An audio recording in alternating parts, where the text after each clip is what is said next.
Double engine की सरकार ने पिछले 5 वर्ष में हिमाचल प्रदेश की जिस तरह से सेवा की और जिस तरह से हिमाचल प्रदेश के विकास के लिए काम किया है, आज हिमाचल प्रदेश की जनता, मैं विश्वास के साथ में कह सकता हूं कि एक नई रवायत बनाने के लिए, एक नई जो परंपरा यहां से में चल रही थी उसको तोड़ते हुए एक नया इतिहास बनाने के लिए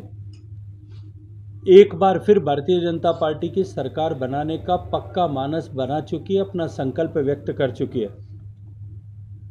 माननीय नरेंद्र मोदी जी की रैलियों में जुटा अपार समर्थन और भारतीय जनता पार्टी के विभिन्न स्तर के कार्यकर्ताओं के चुनाव प्रचार के समय आयोजित विभिन्न कार्यक्रमों में लोगों का उत्साह के साथ में आना और भारतीय जनता पार्टी के नेताओं के द्वारा रखे गए विषयों के साथ में जुड़ना और जुटना और उनका समर्थन करना इस बात का द्योतक है, इस बात का परिचायक है कि जनता हिमाचल प्रदेश में एक बार फिर भारतीय जनता पार्टी को सत्ता में आने का मौका देने का मानस बना चुकी है। जिस तरह का जनसमर्थन भारतीय जनता पार्टी के नेताओं को विभिन्न स्थानों पर मिल रहा है, उसको देखते हुए कांग्रेस पार्टी के कार्यकर्ता जो नेतृत्व विहीन अवस्था में चुनाव लड़ रहे हैं, वो अपने आप को मायूस ऐसा महसूस कर रहे हैं, असहाय ऐसा महसूस कर रहे हैं।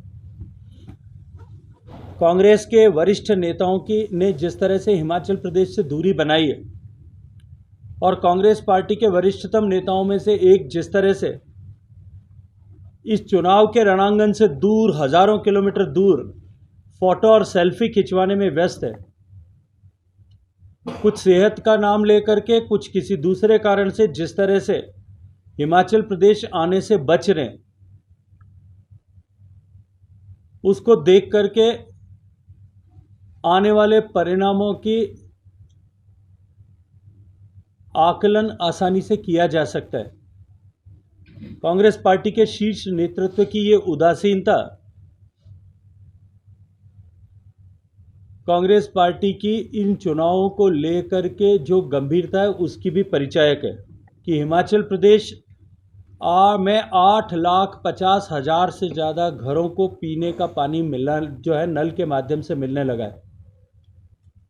एक घर में जो नल से पीने का स्वच्छ जल जब मिलने लगता है, तब उस घर के परिवार में और विशेष रूप से उस घर की माताओं बहनों के जीवन में जिस तरह का परिवर्तन आता है,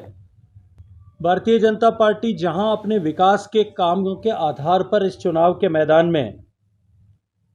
और इस संकल्प के साथ में मैदान में है कि हम नया रिवाज बनाएंगे और नई भारतीय जनता पार्टी को फिर से लेकर के आएंगे, कांग्रेस मात्र रिवाज के भरोसे जो परंपरा इस प्रदेश में 5 साल में सत्ताओं के परिवर्तन की रही है, केवल उसके भरोसे ही इस चुनाव की वैतरणी को पार करने के लिए काम कर रहे हैं और केवल भाग्य के भरोसे शायद फल उनकी झोली में गिर जाएगा, इस लक्ष्य को लेकर के चुनाव के मैदान में इस आसरे पर खड़े भ्रष्टाचार में शासन और सदाचार को ढूंढने का काम करते थे।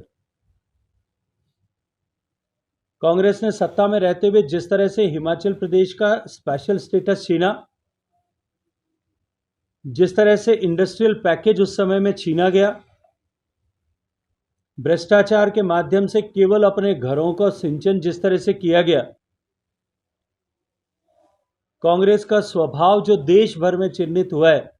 वो हिमाचल प्रदेश में भी परिलक्षित हुआ था। जिस तरह से पूर्ववर्ती सरकारों के समय में जो राजाओं और महाराजाओं की सरकार इस हिमाचल प्रदेश में थी, लेकिन हिमाचल के बेटों के लिए, हिमाचल की बेटियों के लिए, हिमाचल के लोगों के हक के लिए जिस तरह से उस समय मुख्यमंत्री को हिमाचल के हक का पैसा मांगने के लिए भी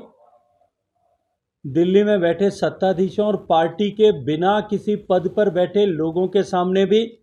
या मैं खुलकर कहूं कि सोनिया गांधी जी के सामने जिस तरह से जाकर के गिड़गिड़ाना पड़ता था,